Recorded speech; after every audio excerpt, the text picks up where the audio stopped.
Morning. We'll wait another minute or two so folks can join.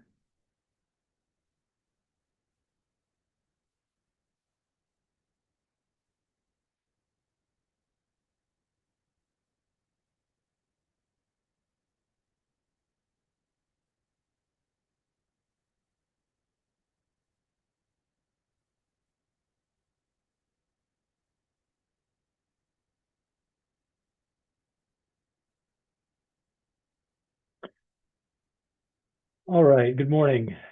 I'm Hearing Officer Sam Bivens with the Administrative Hearings Office of the State Water Resources Control Board.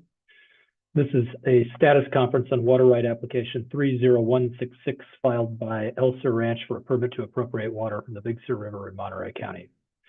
The status conference is being conducted by Zoom webinar and is also being broadcast live on the AHO YouTube channel. Both the audio and the video are being recorded, and we will post files of this recording to the AHO FTP site. The YouTube recording will also be available on the AHO YouTube webpage.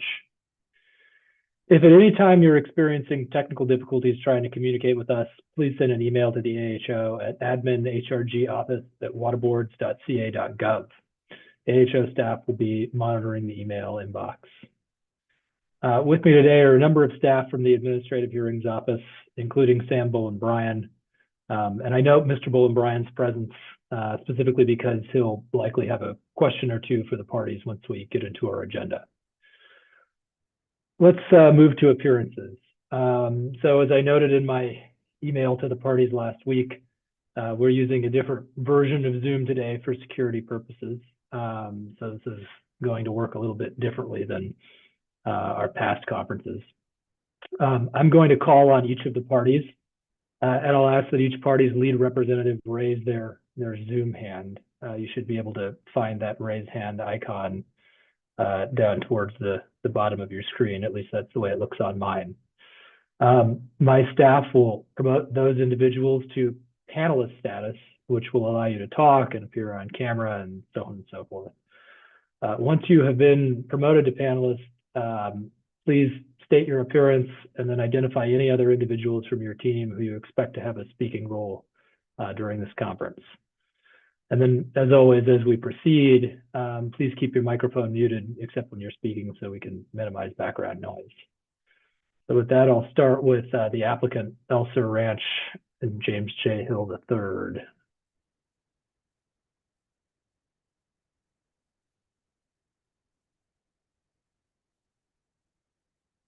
I see we have two hands raised.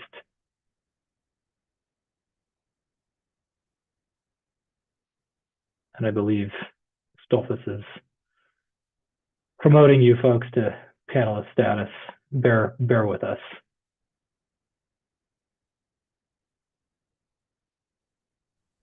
Hearing Officer Bivens? Yes.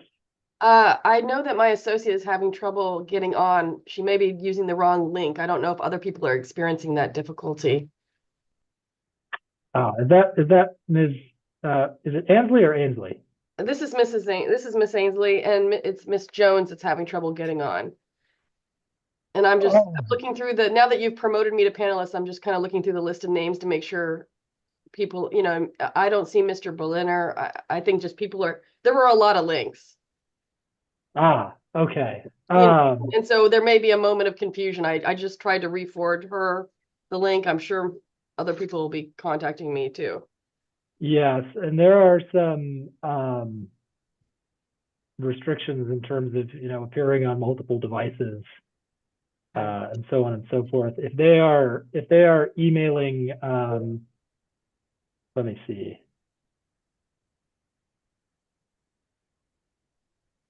She says she just got on, so that's great for her. I don't see Mr. Berliner. I'll text him. Great, and I know my team is working, attempting to work this out behind the scenes. So I anticipate we'll be able to circle back to Mr. Berliner momentarily. So, apologies. It should be me, of course, Mr. Berliner, and I see Mr. Michael Harrington online. Good morning, Michael Harrington here on behalf of Elser Ranch.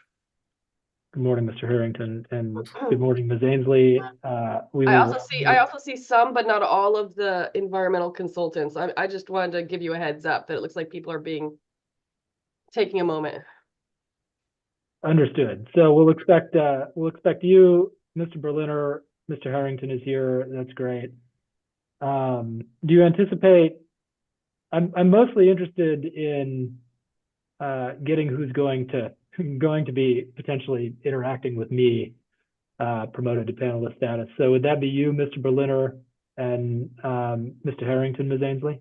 Yes, and I asked Miss Jones to appear just because I'm a little under the weather and she has more familiarity with some of the case law we cited for baseline.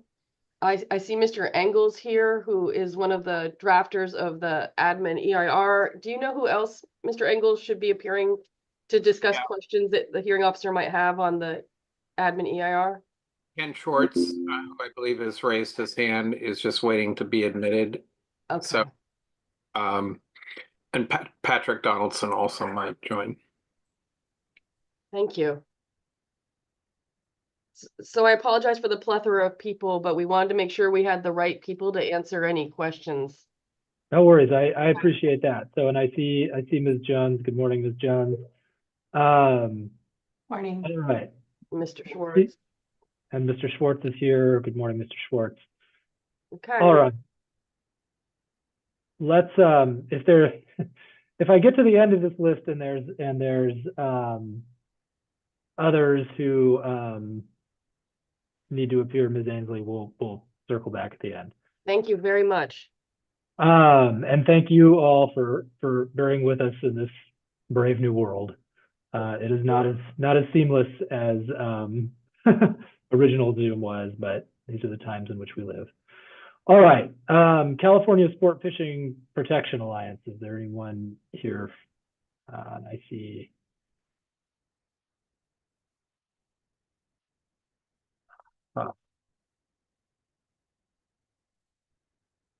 And I know Mr. Schutz is here. I know my team is attempting to promote Mr. Schutz.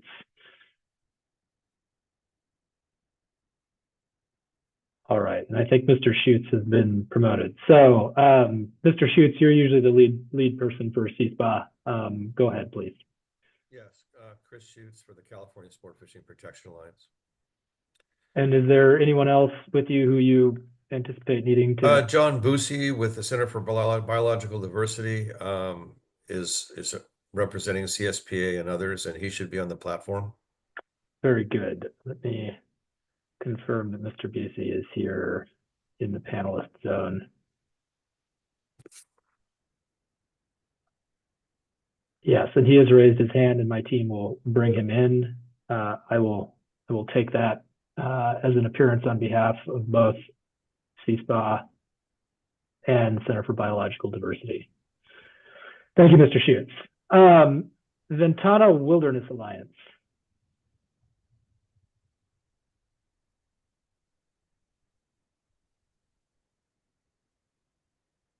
All right, seeing no up. Someone has raised a hand. I believe it's Mr. Hopkins.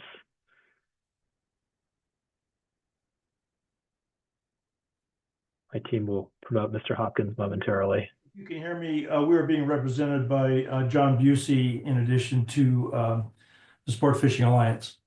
Very good, Mr. Busey. Who are your clients, or who are you representing in this proceeding today?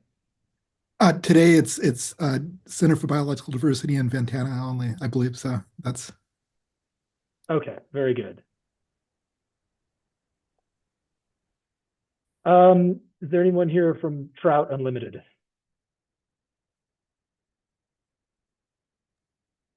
Mr. Johnson sent an email, I believe, saying that he wouldn't be able to make it and that he didn't have anyone to stand in his stead today.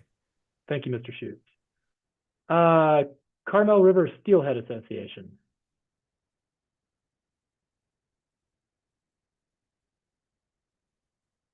See a couple of hands in the attendees list for my team.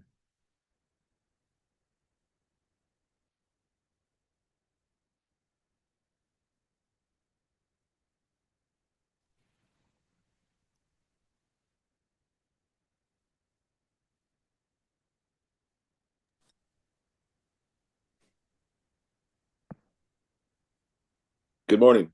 I don't know if you can hear me. I can. Who is speaking? I'm sorry, my view is not ideal. Park, President, Carmel River Steelhead Association, and I'm joined by Brian Leneve. Thank you, Mr. Park and Mr. Leneve.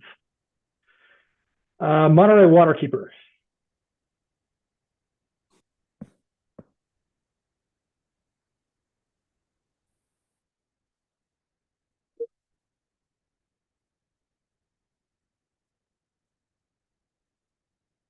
All right, hearing and seeing no hands from Monterey Waterkeeper, I'll move to California Department of Fish and Wildlife. I believe Ms. Miller raised her hand.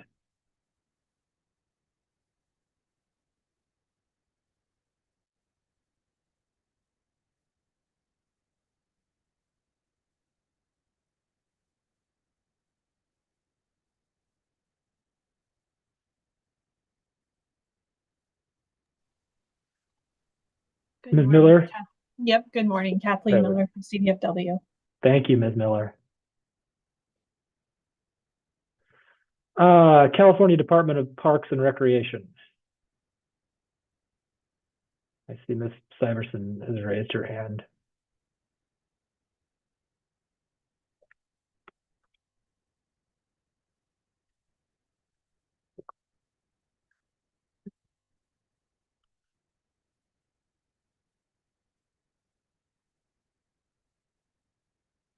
Ms. Syverson, are you, have you been promoted? Yes. Good morning, Emma Severson, with State Parks. Thank you, Ms. Severson. I'll get your pronunciation right going forward.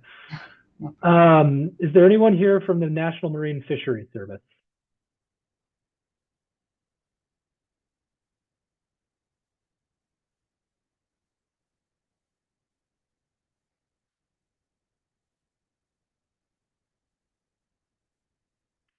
All right, I think that is not unexpected. And then finally from the California Coastal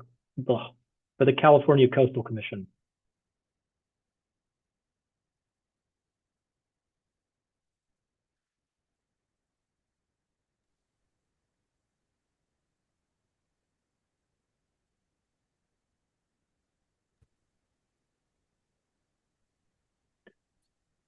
Braylon Ammon for the Coastal Commission. I'm in transit, so I probably won't be speaking. Katie Butler should be on as well. Yes, hi, Katie Butler, Coastal Commission. Thank you. Mr. Raymond, Ms. Butler, my staff will get you promoted to panelists so you can appear on camera and all that. I said I would circle back. I believe Mr. Berliner has joined us as an attendee. Let's please get Mr. Berliner promoted.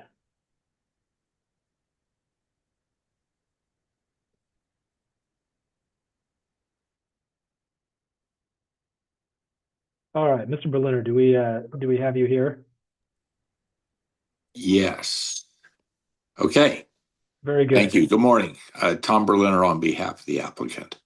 Very good. Thank you, Mr. Berliner. Thank you all for bearing with us with that. We will hopefully, as we continue to do more of these on a new platform, this will go a little more smoothly. But thank you for your patience. Okay, is there anyone else who intends to participate today who has not identified themselves?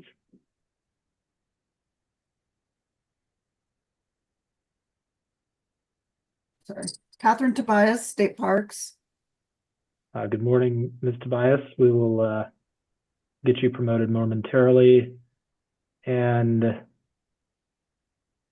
I see Patrick Donaldson here with the applicant environmental consulting team.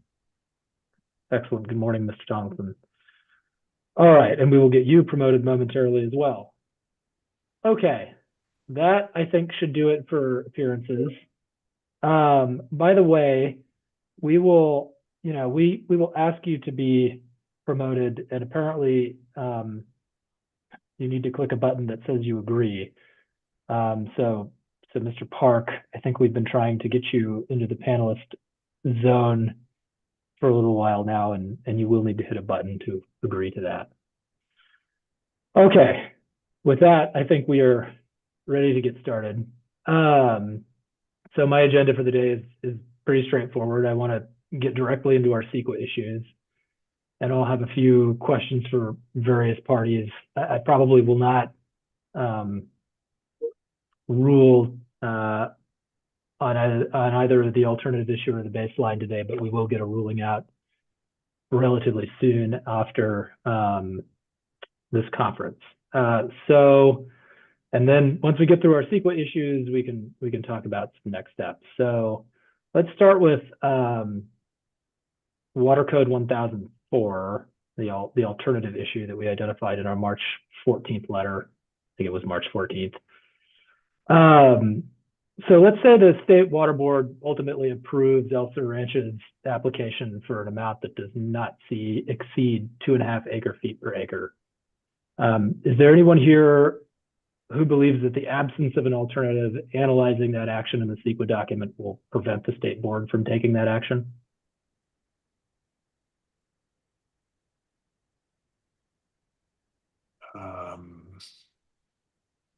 Yeah, I think there's an issue here. This is Tom Berliner.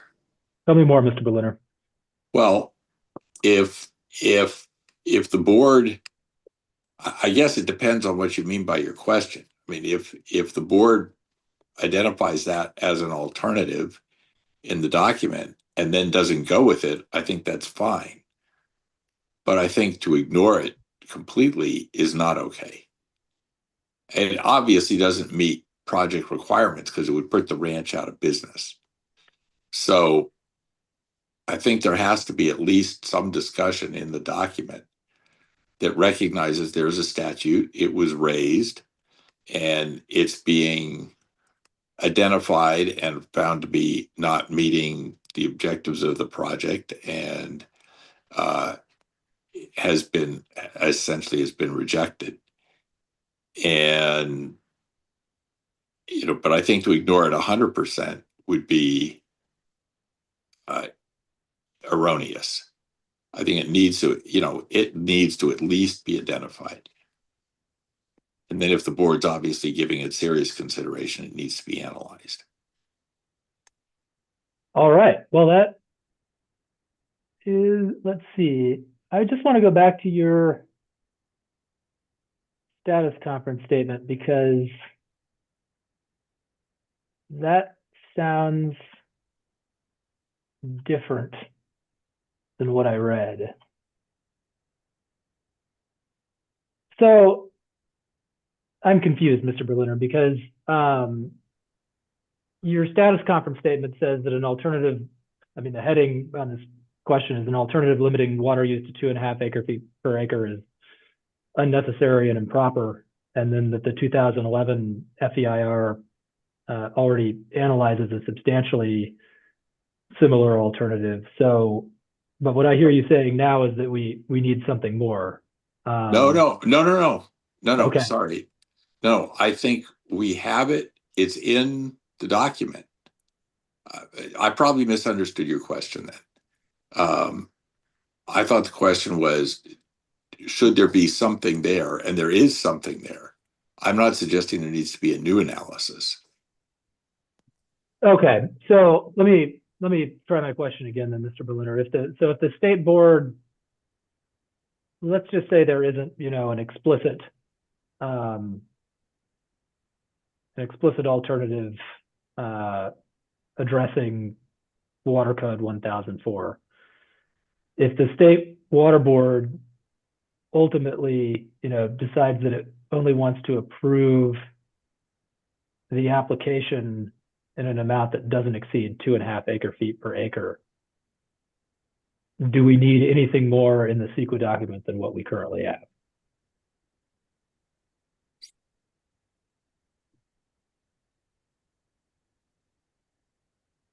I can't answer that.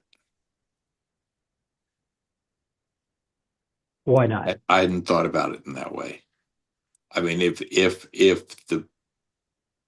the water board were to approve, let's just say hypothetically, 2.3 acre-feet per acre, and said, okay, we don't find beneficial use as requested by the applicant. We're going with a lesser amount. And it happens to be not really on the basis of 1004, but it just says, well, the applicant failed to show the need for as much water as it's applying for. We haven't identified what that lower level would mean.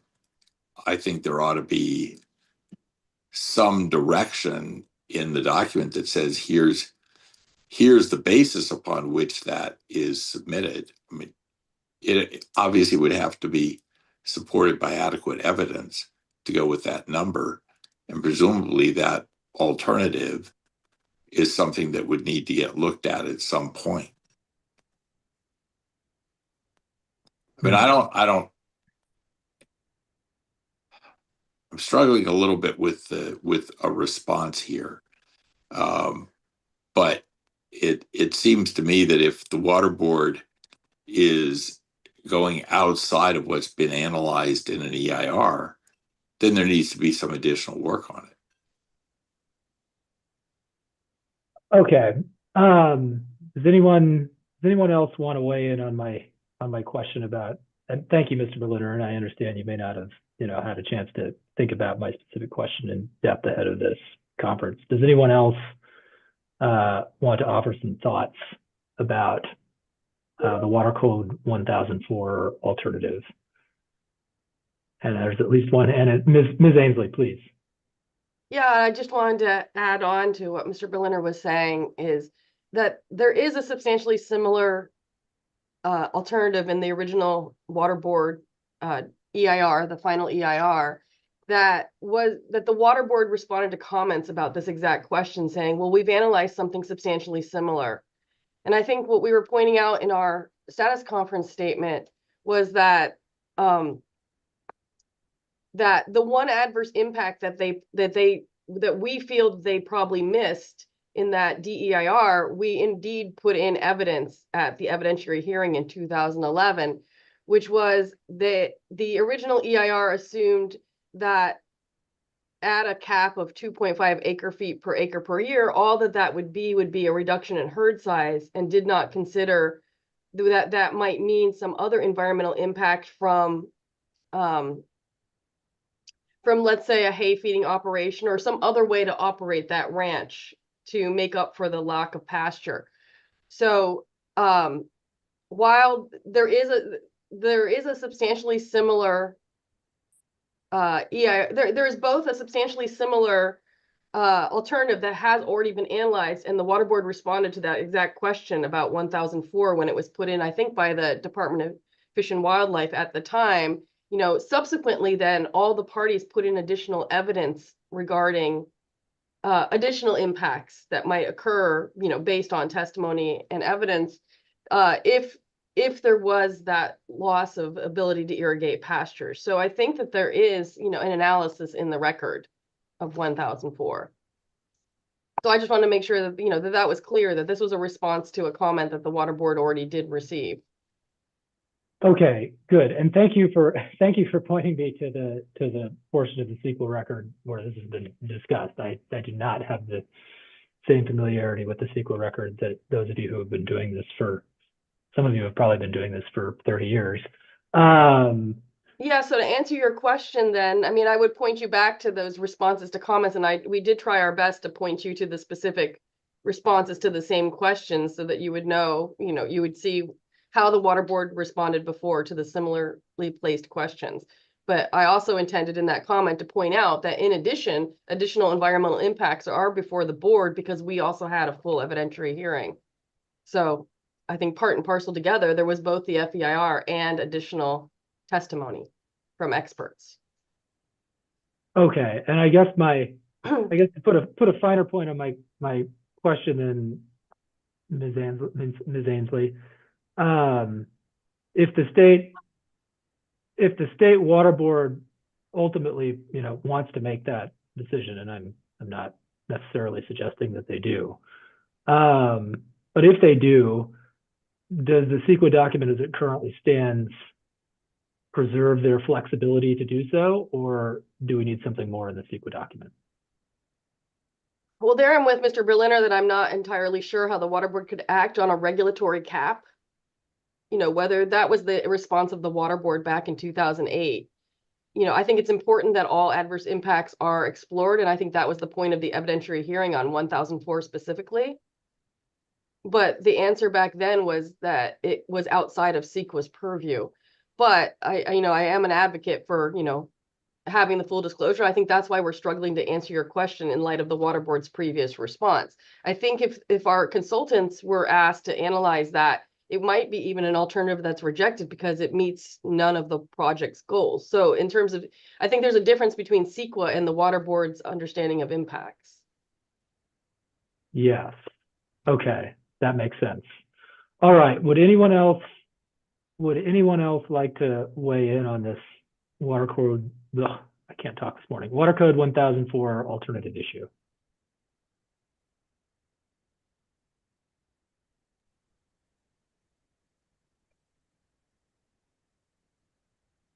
See, Mr. Busey has come on camera. Mr. Busey, did you want to weigh in? I think we'd like some time to think about this as well, but in general, our feeling is that CEQA requires alternatives that address statutory or regulatory requirements. So that's it. Very possible that if I understand the question, that it's mandatory to consider that alternative. If the board believes 1004 applies as a statutory requirement. And then do you have an opinion at this point as to whether what's already in the 2011 EIR would be sufficient in terms of that type of analysis? I do not have an opinion on that matter. It does seem that if the water board were ultimately to rely on the 2004 EIR, it would need to make a finding that analysis is there. So I guess the question is whether that finding is viable based on the 2004 EIR, but I don't have an opinion on that. Okay, thank you, Mr. Busey. And anyone else on this Water Code 1004 issue? Alternatives issue, I should say.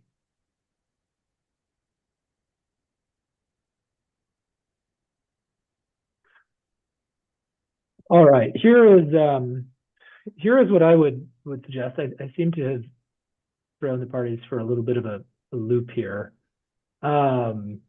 which is probably more a result of the fact that I am not a CEQA lawyer,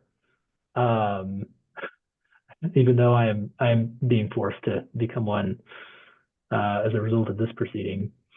What I would ask is that if there are parties that have a further opinion on this issue based on the questions I've asked and the dialogue today about the sufficiency of the alternatives analysis, that you send us and the service list an email by the end of this week that sets forth your position on whether the current status of the admin draft and all of the previous analysis it incorporates is sufficient to preserve the State Water Board's ability to act on the application in a way that it approves it in an amount that does not exceed 2.5 acre-feet per acre. And again, I am not suggesting that either I or the State Water Board has reached any decision on that, but I certainly want to make sure that our CEQA document preserves the board's flexibility to the extent it has any.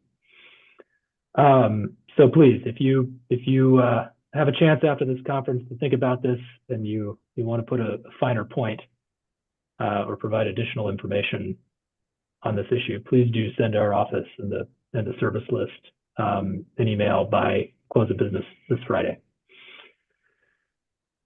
Okay, and thank you, Ms. Ainsley, for pointing us to those comment responses, and we will take a look at those as well in the interim.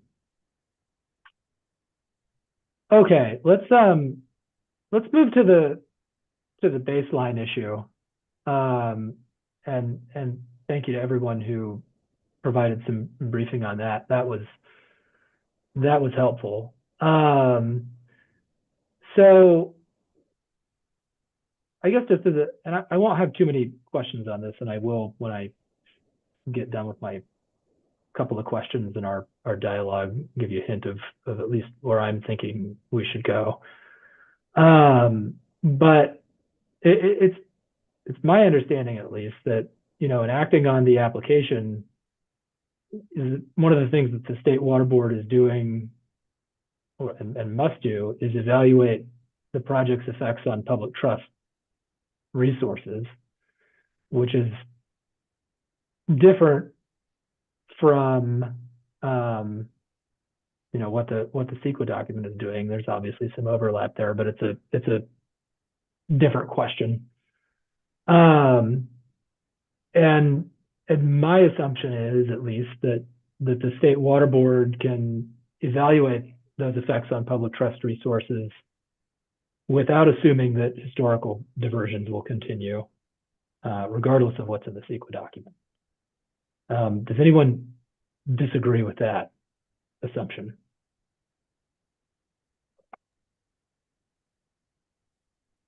And Ms. Ainsley has her hand raised. Ms. Ainsley, please. I guess I need a little bit more clarification, because obviously the EIR looked at public trust resources, and the evidentiary hearing was all about impacts to resources. I guess I don't understand where the question is coming from, that the absence of diversions is necessary to study the impact of diversions on the public trust resources. And then second, you know, I'm sure you'll get there, but I think you've seen our briefing. You know, we don't actually think that that's a proper baseline under CEQA necessarily to analyze, to redo both EIRs and to unwind the environmental baseline that's been set. So I'm sure you want to get there, but I think I don't understand the question why that's necessary to analyze impacts to public resources.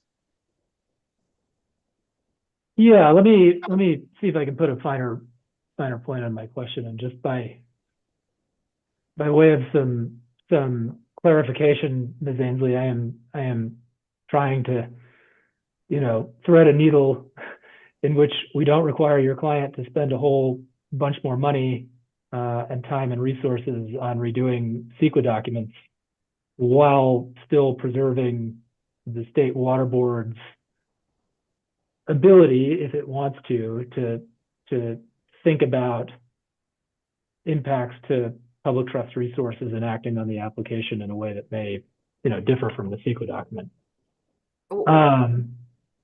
Wasn't that the point of the 2011 evidentiary hearing? I mean, that would be the difference between the evidentiary hearing and the CEQA document itself, which CEQA has its rules and its, I don't want to say its box, but CEQA has its purpose and function. And then in the evidentiary hearing, I think that was one of the hearing issues.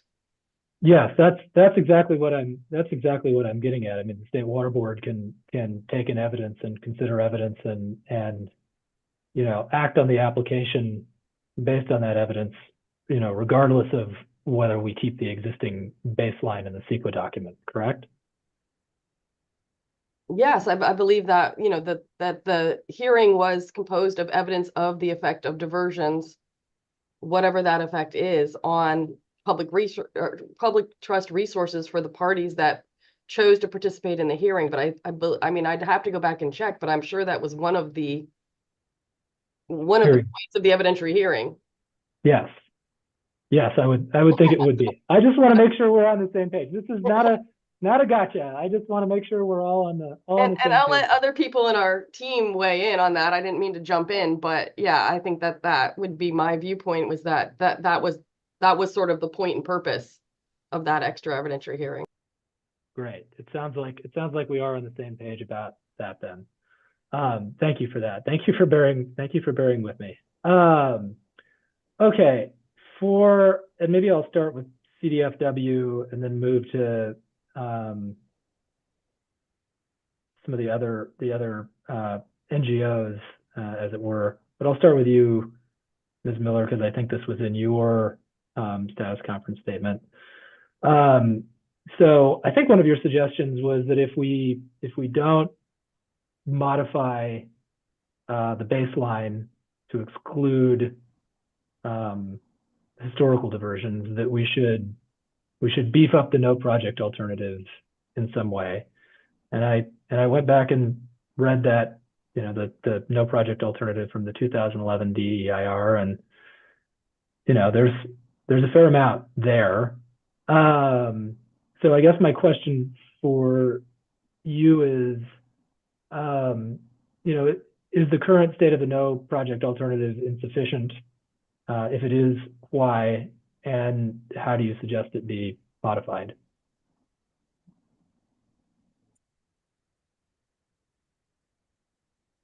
I would have to go back and really take a deeper look at it. I was looking originally at the base. Dan suggested that there could be a secondary analysis so generally keep the analysis with the historic diversions, but then that for purposes of information, you could run some analyses with a different baseline. So a baseline that didn't include. That's a little different than a no project alternative. But I could go back and look at the no project alternative again and suggest places where we might like to see more analysis or where we feel it might need more analysis.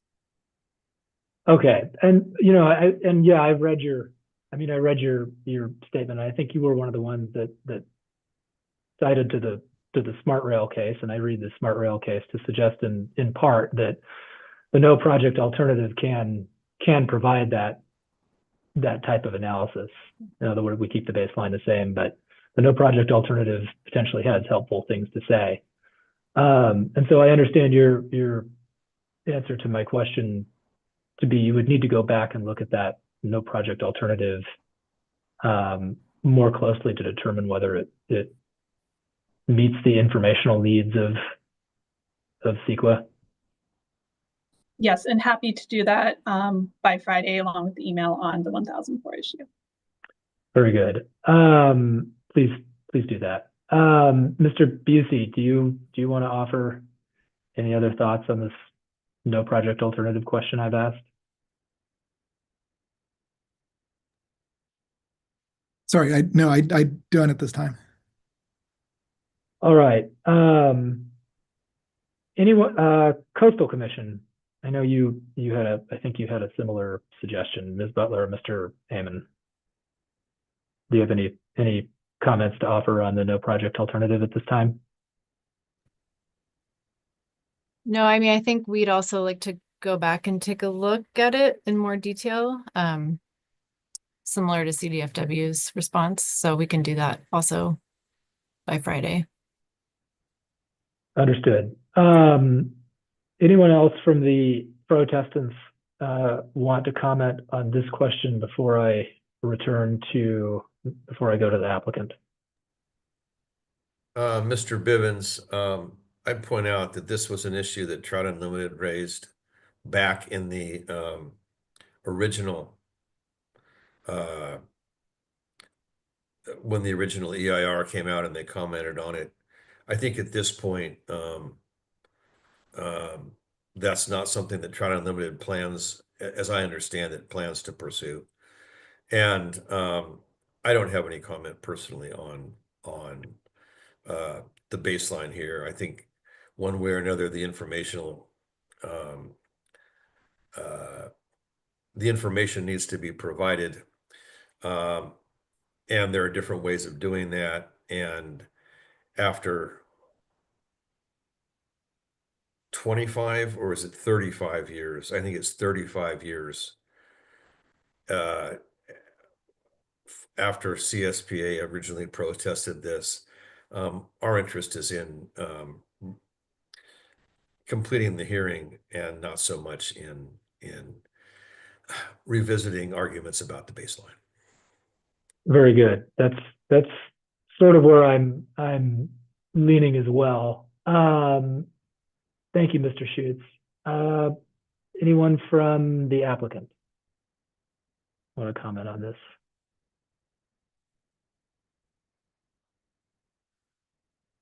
All right, seeing no hands, and I see Mr. Harrington. Mr. Harrington. Yeah, thank you, Hearing Officer Bivens. I just wanted to dovetail on the comments relative to the case of Neighbors for Smart Rail. I think one of the things that threw me a little bit with respect to the direction in the January 31st Administrative Hearing Office Direction and Comments Letter was with respect to the reference to California Code Regulations 14-15-125 subdivision A2. And that really deals with future project conditions. And I listening to the conversation about Neighbors for Smart Rail, I mean, one of the principal holdings in that case was whether or not you could use future conditions as opposed to existing conditions in determining the baseline.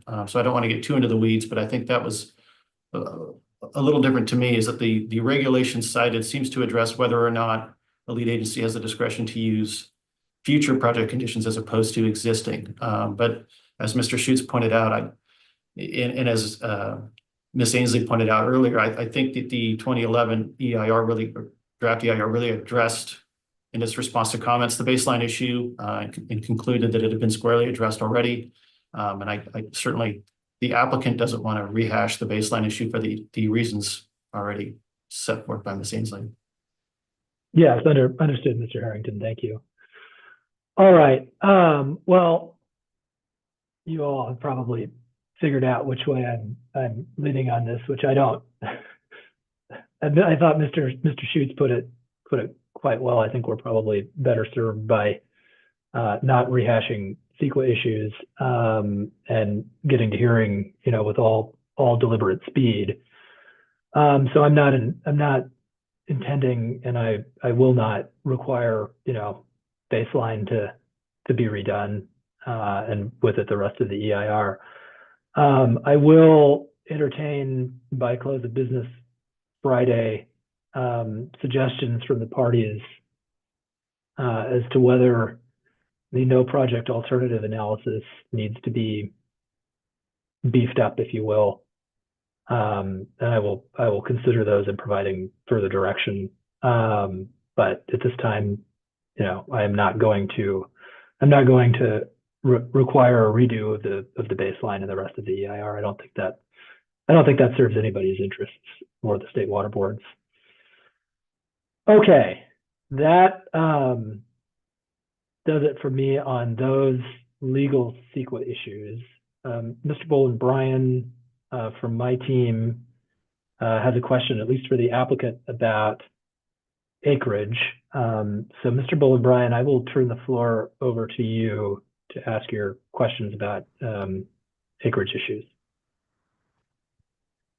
Hi, I'm an engineer that works in the Administrative Hearings Office, and I had a question related to item number 3 in the status conference statement from Elser Ranch.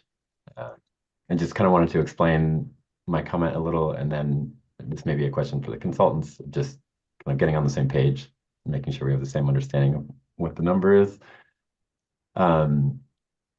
But the comment was in response to a footnote in the draft EIR that said, that kind of indicating it was still an open issue whether or not to include Swiss Canyon in the irrigation requirement calculations. And so that's why we put a note in our comments. And so recognizing that the amended application says irrigation of 246 acres, the calculations in the DEIR still include volumes for 267 acres. And so I think I want to walk through that and just see if I'm misunderstanding something. Ms. Ainsley? So this is obviously very confusing, and it's also confusing for us, because I hope you understand the proceeding has been going on so long that we actually replaced people who were earlier than us. But section 3 in our status conference statement was my attempt, because of course our environmental consultants, they only were retained in the last few years here. The people who wrote the EIR are no longer with us in this case. So I am committing right here that, you know, if what I wrote doesn't satisfy you, then I'm happy to help walk through it.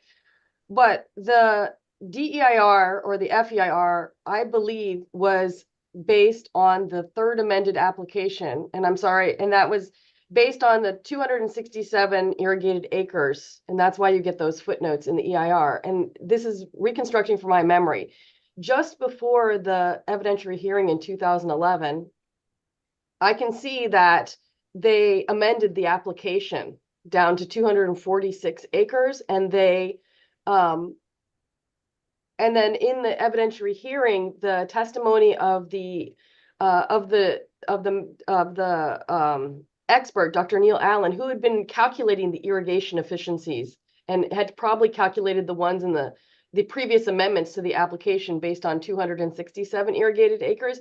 His testimony in the evidentiary hearing were for 246 acres. So I'm happy to continue to try and drill down further. But it looks to me like the fourth and the fifth amended application do not include the irrigation requirements for Sisk Canyon. And I'm happy to send you Dr. Allen's calculations. It is his testimony, which is ESR 12 in the record. And I'm sure if you're here today, so I'm assuming that what I wrote didn't answer your question if you went back and looked at Dr. Allen's testimony. I'm not sure I can help you on the fly, but I'm obviously committed to doing so. But I do believe that the irrigation requirements in the fourth amended do not include the 246 acres, or do not include the acreage of Swiss Canyon any longer. Though I will admit that the DEIR was based on 267 acres, irrigated acres. Yeah, and I'm here to help clarify as well. And so the calculations in ESR 12 do reflect the 246 acres. I think, you know, a good example is table 9 on page 55. Okay. But in the draft of the EIR, the calculations like on table 2-5, those match what was provided in Appendix C of the 2007 update to the beneficial use study, the reasonable beneficial use, the land use study. That 2007 study and the tables in Appendix C, right, those volumes are based on 267 acres. So really the comment is just to update the DEIR table 2.2-5 so that it has, you know, it's based on 246 acres. And that can be done by taking the depth calculation that was provided in the 2007 Appendix C report. And instead of multiplying those depths by 267 acres, multiply them by 246 acres. And then the irrigation efficiency and the leaching efficiency. So it's, if you go back to that 2007 report, just look at those tables, you'll see that the DEIR values just need to be updated. I think, and I'll let if they're able to on the fly, I'll let the consultants respond. I think the guiding philosophy of this admin draft EIR wasn't because it's more restrictive for less acreage. I think that you're seeing the irrigation requirement. The proposed project has the correct irrigation requirements, and they are less impactful than the previous alternatives. So that's why they did not go back and sort of rework the previous alternatives, because what we're proposing now is less pumping in a way. And I'll let, if Patrick can answer, but otherwise, of course, by Friday, we're happy to get you an answer on that. But I hear now what you're saying is that you potentially want us to recalculate, but you would like us to rework all the analyses for the other alternatives to update them to 246 acres? Because I believe the proposed project is using the correct irrigation requirement, which would be less pumping. The application is, and it's just to have the DEIR match what's in the application, which it doesn't currently. Maybe Patrick, can you help me out? I think that's what we are analyzing in the proposed project, correct? I mean, I think he's more getting at the specific numbers in table 2.5, whereas most of our analysis was based on the limits in the application. So I'm not sure about table 2.5. I mean, I have to go back at some of the testimony we're all talking about, but I don't see why those numbers would change, a lot of our analysis in the rest of the document, because it was really based on the limits of, the 13, 20, all the seasonal, annual, all that. So that's all consistent with the application. I think it's more of a acreage thing that is confusing based on the prior FEIR to me. So let me jump in here, Mr. Donaldson, updating that. I mean, the table, as I understand it, the table is the source of the confusion. I mean, your application says what it says, and the DEIR says something slightly different in that table. It doesn't sound to me like it's going to take a whole lot of work to make that table match the application. Is that fair? I have to dig into it more. I mean, I assuming it's what Mr. Bolin-Bryan is saying, that it's just based on different acreage. It doesn't seem like it would take a lot of effort, but and like I said, I just going on the spot right now, it doesn't seem like that would change anything drastically in any other parts of the. Let's get that table fixed then, just to remove a source of confusion that has been plaguing us, at least at the AHO, for some time. And then we can remove that footnote because we've discussed it now amongst ourselves. It is just mostly an update to the project description, I think. Okay, and how about we send an email by Friday if it turns out that there's sort of an unintended consequence? I mean, I think it takes, where else is that 2.5 coming in? But if it's just that, we'll send an email into the service list, and obviously we'll commit to working it out. Yes, let us know if there are any unforeseen consequences with making that update. Thank you. All right. Thank you, Mr. Bolin-Bryan, by the way, and Mr. Donaldson. Okay, are there other substantive items we need to discuss for CEQA purposes?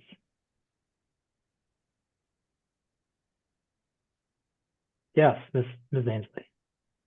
I think that we need to discuss the current schedule. When that schedule was established, we hadn't yet seen any comments from any parties. Of course, now we have this issues with 1004, the baseline, and I think that we also have we might need some direction on responding to some of the comments. Some of the comments that we received, I think, are CEQA comments, kind of classic CEQA comments. Some of the comments we received, I think, in the consultant's opinion, I haven't reviewed them in depth, are maybe non-CEQA issues, and so we maybe once you have a ruling, we can come back and have a status conference. But I think that the date that was in one of the earlier rulings, I think gives a date that we possibly, cannot meet at this point. And I can let the consultants speak for themselves, obviously, but I think those are some of the issues we've been grappling with in the last 2 weeks about, how to respond to comments, in what format, CEQA comments versus non-CEQA comments, and then just the overall timeline. So we've been debating back and forth, depending on your rulings, what would be reasonable asks. Yes, and fair enough. And schedule was definitely something that we were going to get to next. But in terms of, I guess,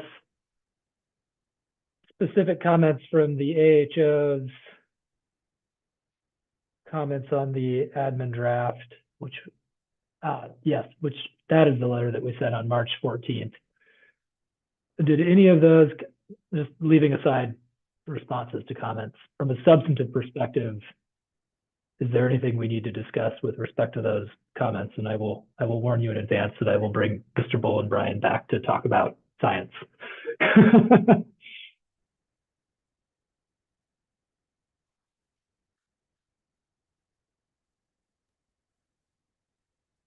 I'm afraid I'm gonna have to leave that to our consultants. The difference between the HO's comments and maybe some of the other comments we received.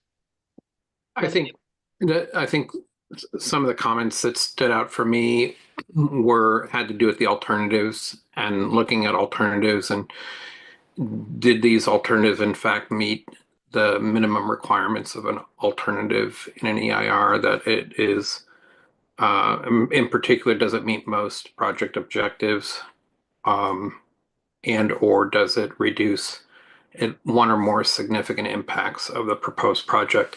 If that is in case not true, one or more of those minimum requirements, is there typically we would reject that alternative. We spoke about that at the beginning of the meeting. We would just simply reject those alternatives because they do not meet the minimum requirements of an alternative under CEQA. Is that still kind of the approach that we're all on the same page with? If you have an alternative that, for example, does not meet most project objectives, that alternative would be rejected and dismissed from further analysis.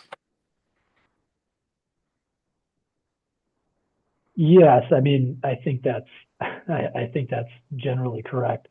So are you, Mr. Engels, and I apologize, I mean, this is not an ideal, I've said this before and I'm going to say it again, this is not an ideal way to do CEQA.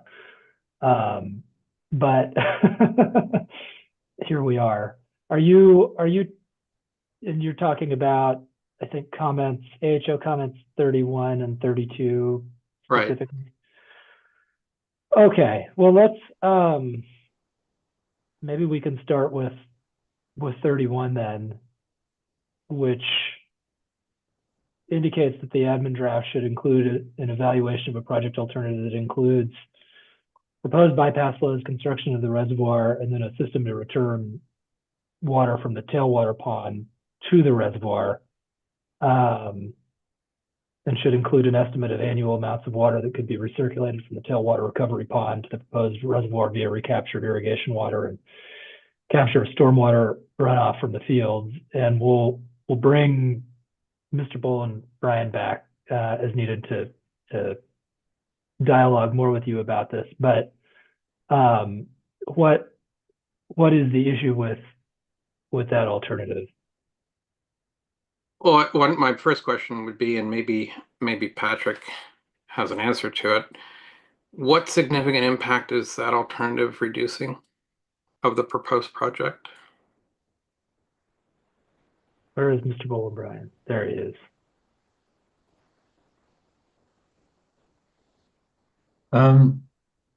That would be affecting the runoff, which I don't know if that was identified as a significant impact in the DEIR. So are you saying the only kind of cause for an alternative is if it's necessary to address a significant impact? Typically under CEQA, when you're in an EIR, when you're looking at developing alternatives in an EIR, you subject each alternative that you come up with to 3 criteria, and they need to pass all 3. They need to be potentially feasible. They need to meet most project objectives. Ideally, they should reduce at least one significant impact of the proposed project.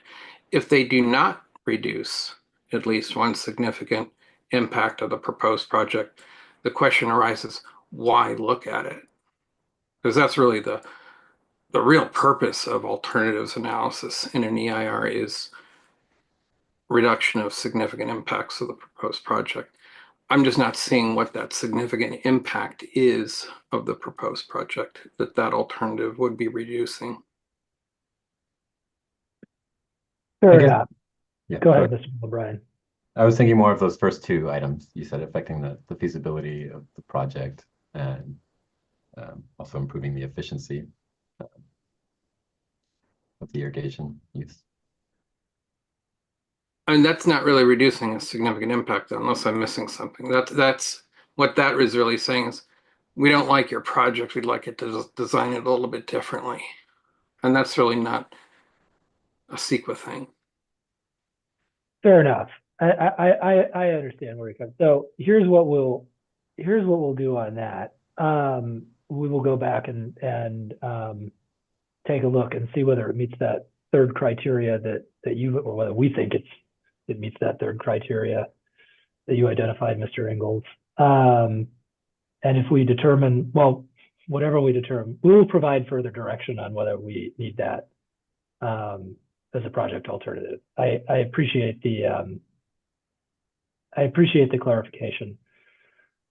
I guess before I move to comment 32, does anybody have a different conception of what CEQA project alternative should address from the way Mr. Ingalls described it?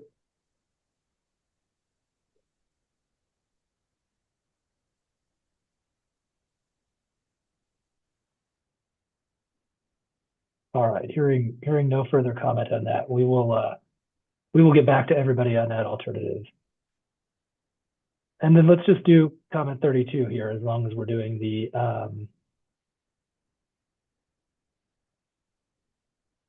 substances. Let me refresh my memory of what we said.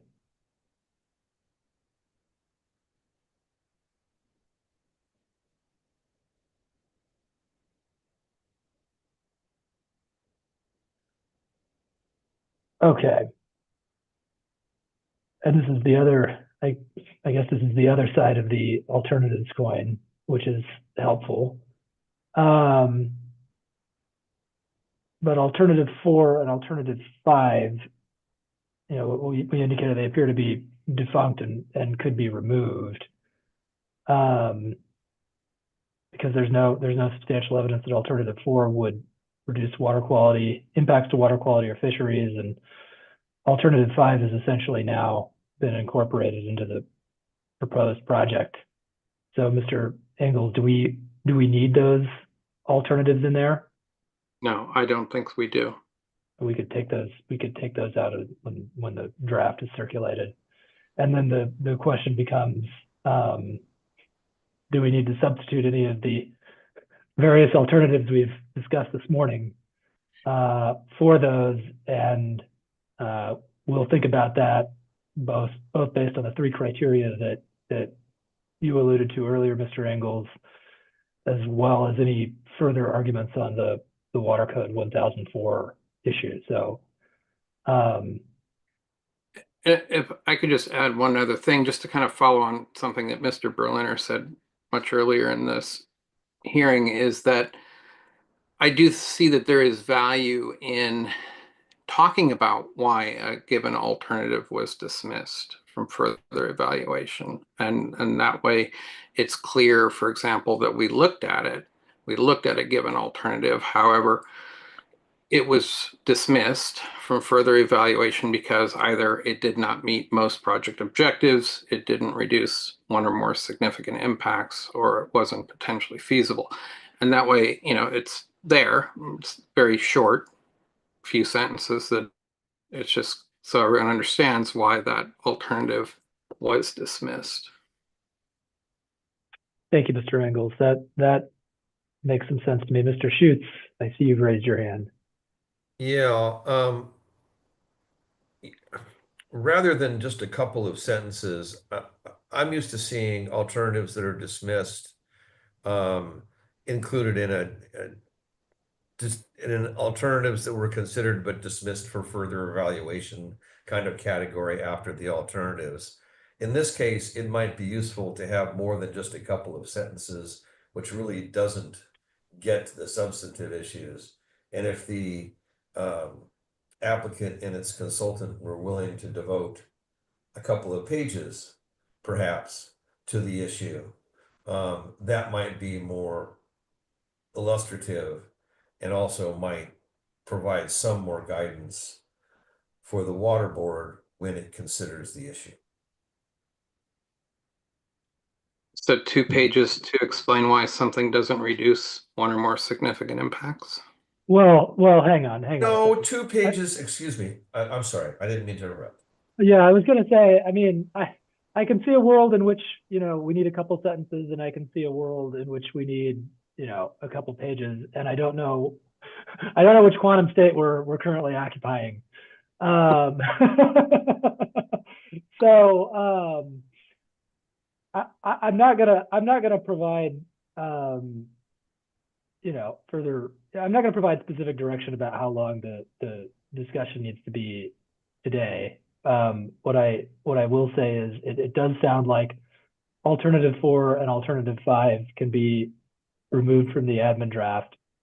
We all seem to agree that some level of discussion about alternatives that were considered or rejected is warranted, and that to the extent it's not a feature of the current admin draft should be either included or expanded upon.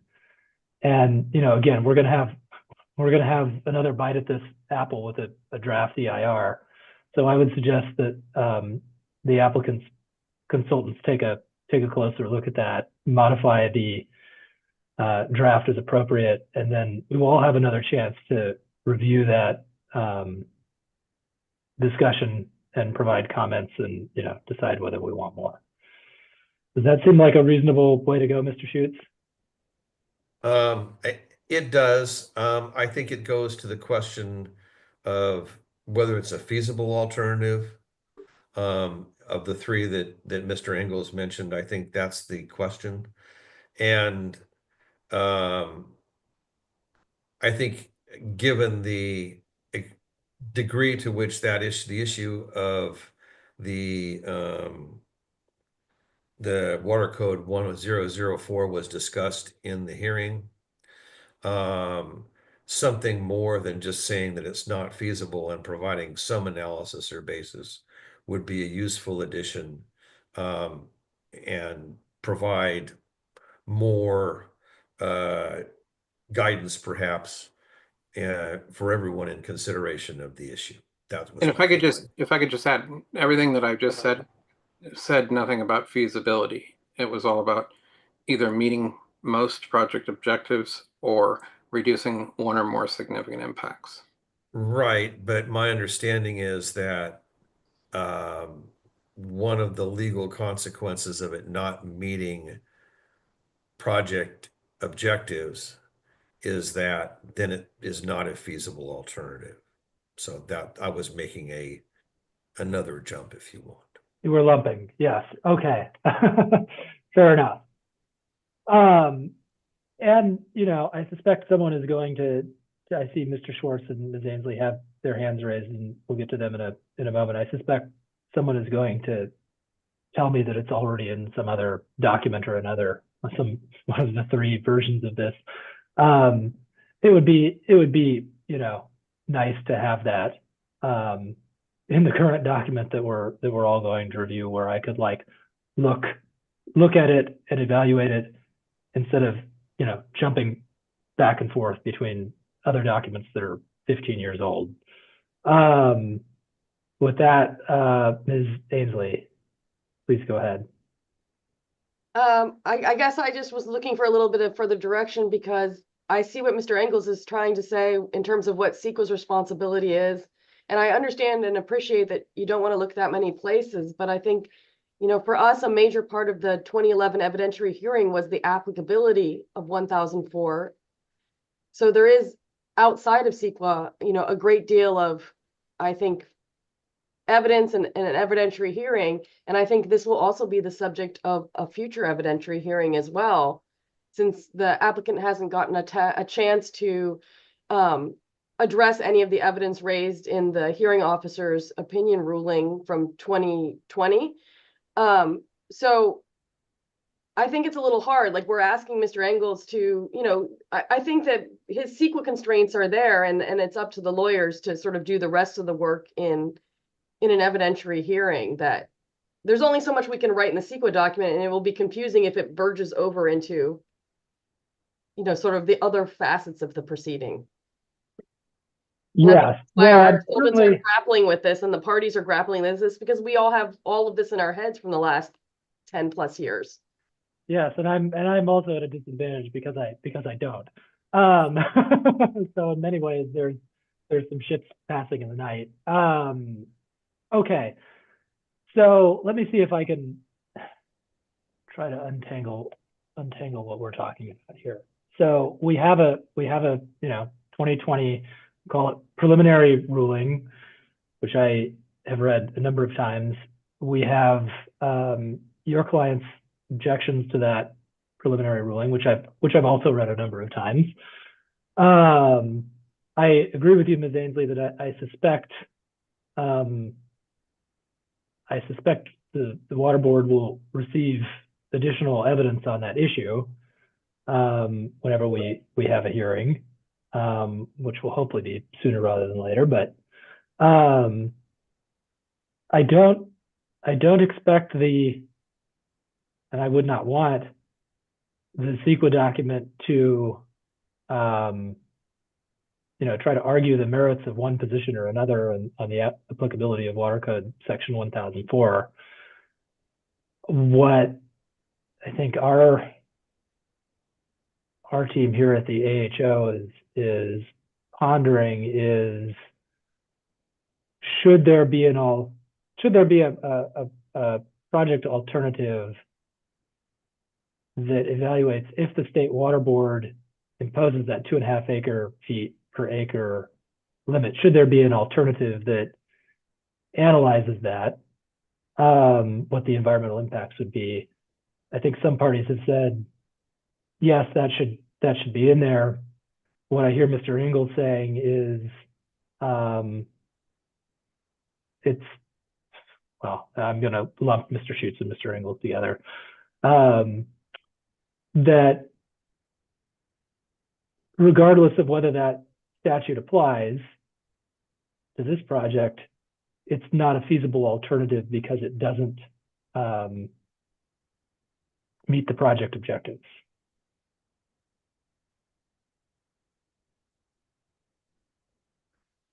Correct. Okay, good. Thank you.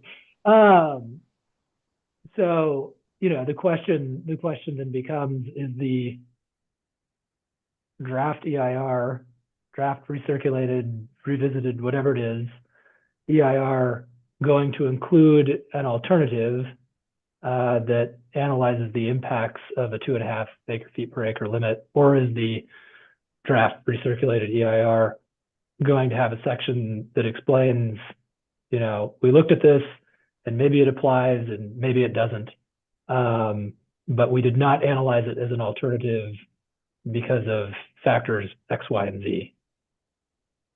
I think that's what we've been talking about. Do you agree with me, Mr. Ingalls? I do. Yeah, I think, for example, taking an alternative that does not meet most project objectives and possibly doesn't reduce any significant impacts of the proposed project because of what the baseline is. And while that alternative might reduce further impacts that the proposed project already going to reduce over baseline, that it's been dismissed because it does not meet most project objectives and potentially does not reduce one or more significant impacts of the proposed project. Good. Okay. So then here's what I think will happen is I will get, some additional argument from the parties by close of business Friday on the concept of including this as an alternative. And we will either, direct the applicant to include that as an alternative, or we will tell the applicant, we're not going to require you to include it as an alternative, but you should explain why it's not being included as an alternative in this, additional section we discussed.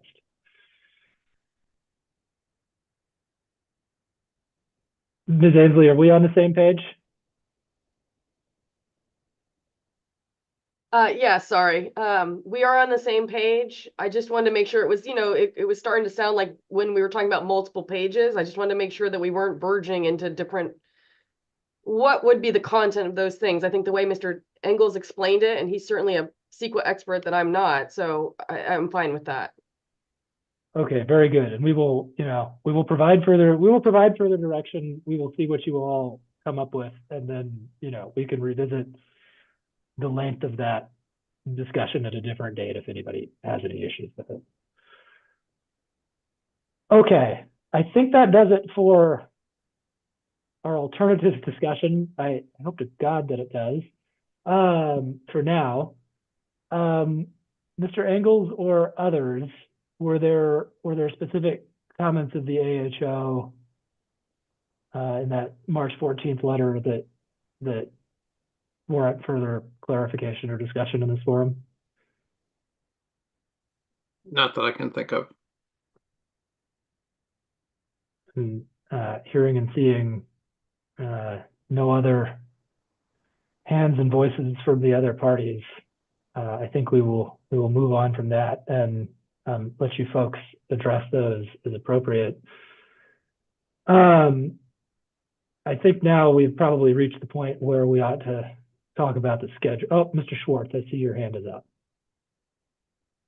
Yeah. Hi there. I'll lower my hand. On that issue of addressing the comments, I did have a question, just kind of a formatting question, which is in this next version, which will be a revised draft EIR. What's the preferred format to addressing those comments? Would that be additions, revisions shown in a track change format, a clean format for this next version of the document, things that are, outside of the CEQA scope, responded to some other kind of documentation not included in the revised EIR? We may not have an answer on this today, but we'll be looking for some guidance on how you might like to see the revised document. How would you handle that in a what I'll call a normal CEQA proceeding? Well, yeah, I mean, in a sense, it's not so normal, right? We agree to that. Normally you'd go to a public draft would be a clean document. It would be a clean document that people could see. At the same time, people on the call here could argue that, hey, by seeing and track changes, that would provide us benefit because we've already looked at a document in the way that a final EIR might have additions, just shown as changes to the draft document, and that's kind of more accepted way for a final EIR. So I think we're open to different ways of doing this because this isn't so normal. But Tom Engels, did you have other ideas here of what might work the best? Yeah, I think something along those lines. I'm guessing the track changes for the new stuff for sure. Because I think people are going to want to see the document and see what has changed. What gets tricky is already we've got changes from the previous draft. And in some ways, I see that there's value to seeing those changes, but maybe not. Maybe we just wipe those clean and start with new track changes only.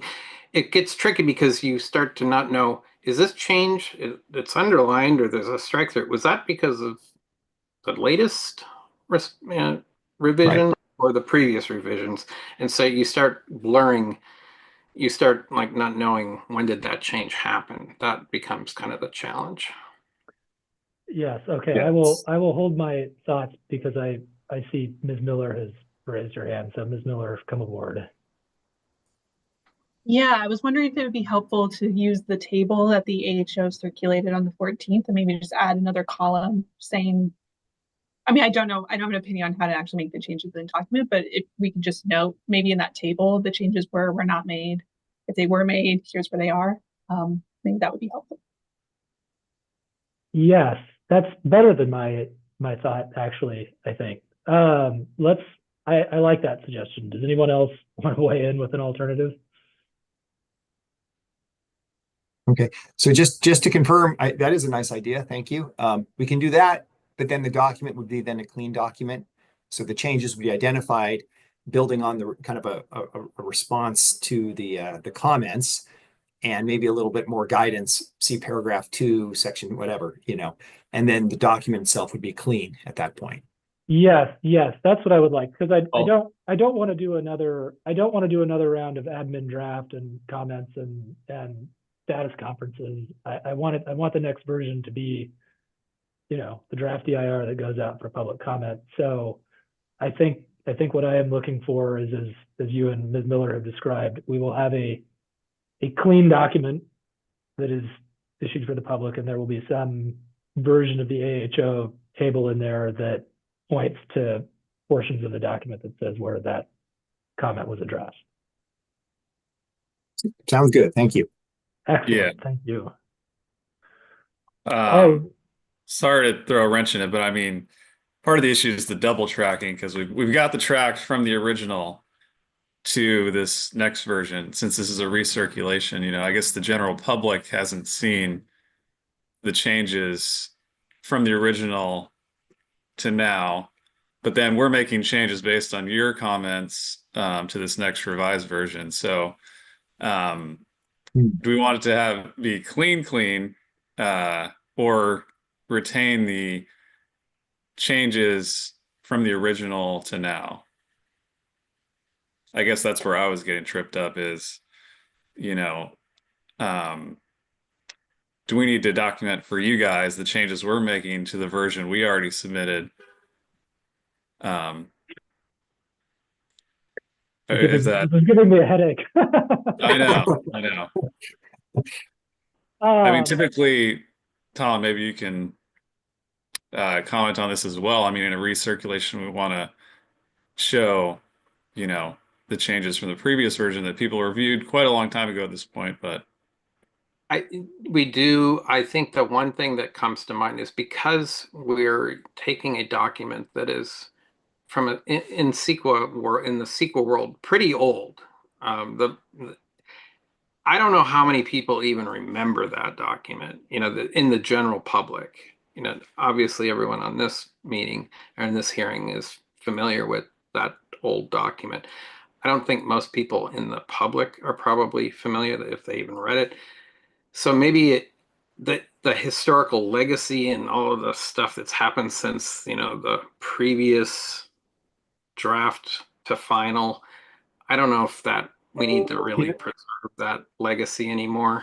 Yeah, Tom, we've done in other recirculations is included a section which described that history and then made it available, right? So someone in the public can go find it and it's described how this differs from that, but then not owing that it's been many years, not, kind of go with a clean version now, but provide the public with guidance on how to find that previous version if they want to see it and the key issues that have been updated in this version and have that kind of in towards the introduction in the beginning. I think that would be my preference. That makes a lot of sense to me. Okay. And all of these 2009 and 2011 documents, they're in our record, so certainly, they're available to the parties. And if we can, have that section that you described, Mr. Schwartz, that says, here's kind of the lengthy SQL history, and here's where you can go find, the previous documents and compare the minute details if you wish. That ought to be sufficient in my view. Mr. Berliner. Yeah, just to put another point on this, though, is that the project has changed every time we submitted an amended application. So we're going to have to take that into account as well. Yes, I would think that the history section, if you will, would have something to say about there have been amendments to the applications and various changes have been made to various EIRs in response to the various amendments. Okay. Anything else on form and substance before we get to schedule?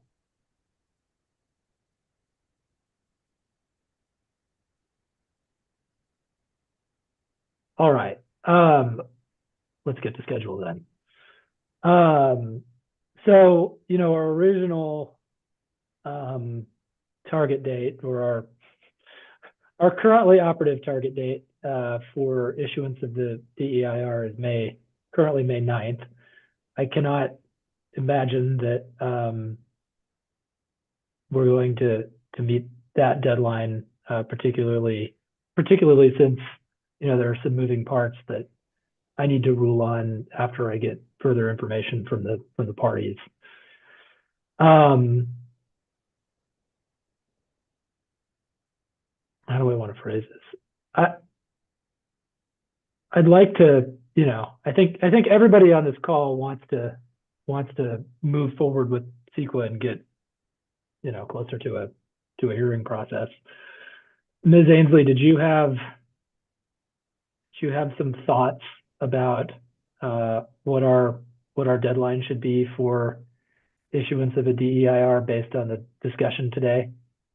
And understanding that, I'm going to issue a written ruling, and that may require some further adjustments. I think that I think I'm going to leave that to Dr. Schwartz, but I think that, it is dependent on the baseline ruling, obviously, and the 1004. If it's done as we discussed today, I think he might be able to give you an estimate, but obviously you already know it's subject to how much of a change we're directed to do. So I'll let Dr. Schwartz, I think we've been discussing what might be feasible, given conditions. So he might be able to give you a better estimate.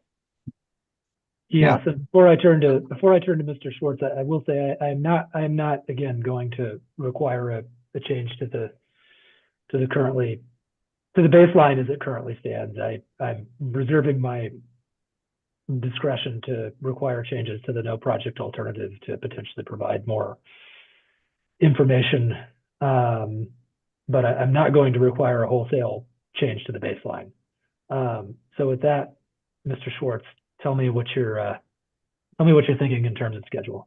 Yeah, what I'm thinking here is here we are in April 1. I'm thinking a July 1 target delivery is making sense to our team based on what we heard today, and understand there's some more information coming, but I think that seems achievable and reasonable. Okay, July 1. We will make it so. We will include that in our written ruling, and that will be a release for public comment, and then we will keep the same time period for what I think I picked 45 days or something like that the last time, but whatever it was from May 9th to the deadline for public comment, we'll have the same interval from July 1st out. Okay. Sounds good. That is great. Anything else on CEQA schedule?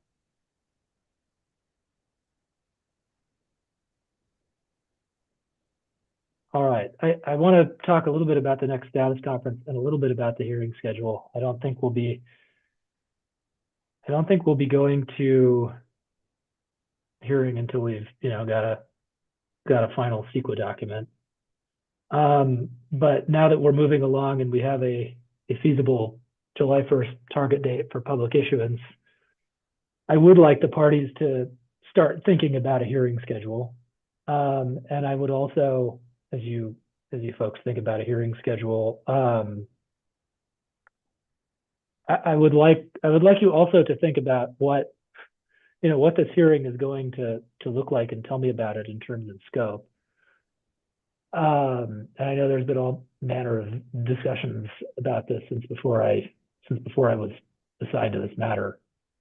I think what I'd like to do is direct the parties to meet and confer on a hearing schedule and submit a joint status conference statement at a date to be determined about when we should go to hearing, now that we have a little more certainty on the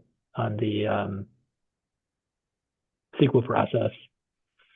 And then separately, what I think I would like is from each of the parties who intends to present evidence at a hearing is sort of a outline or offer proof of the topics on which you intend to present evidence and testimony at a future evidentiary hearing, just so that I can start to understand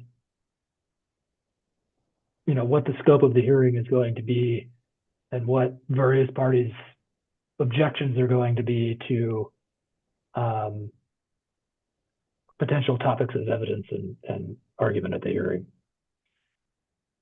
So with that, I'll pause and I'll start with you, Ms. Ainsley. Does that kind of process make sense?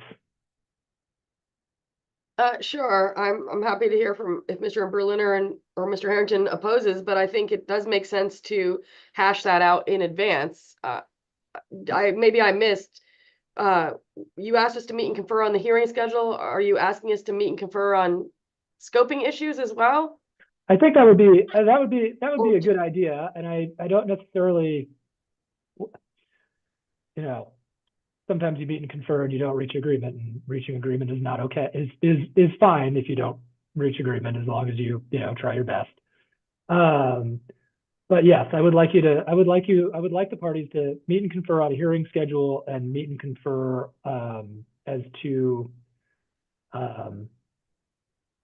what the scope of the hearing is going to be, what issues are going to be addressed, and a sort of a general outline of the proposals for what's going to be admitted. And I fully expect,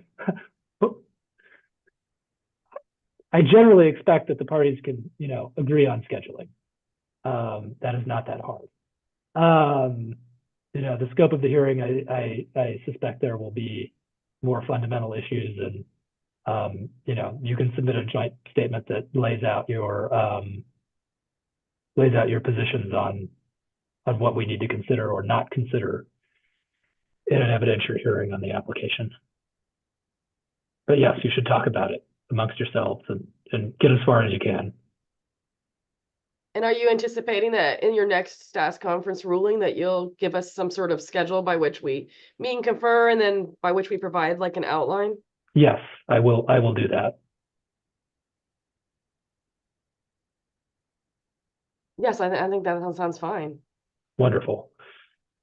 Okay, anybody else have comments on that general concept? Mr. Schutz.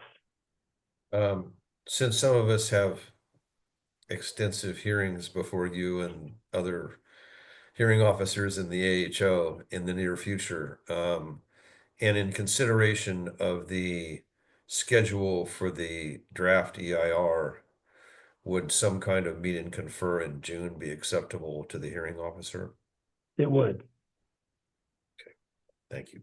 And let me make a note of that to put in my ruling.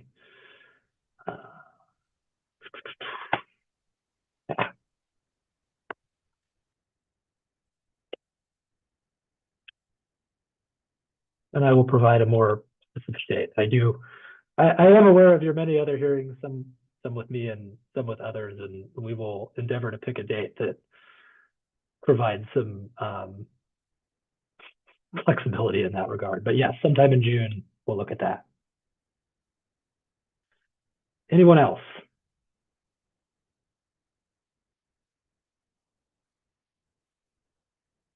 All right. Are there any other matters that we have not discussed today that we should discuss before we break?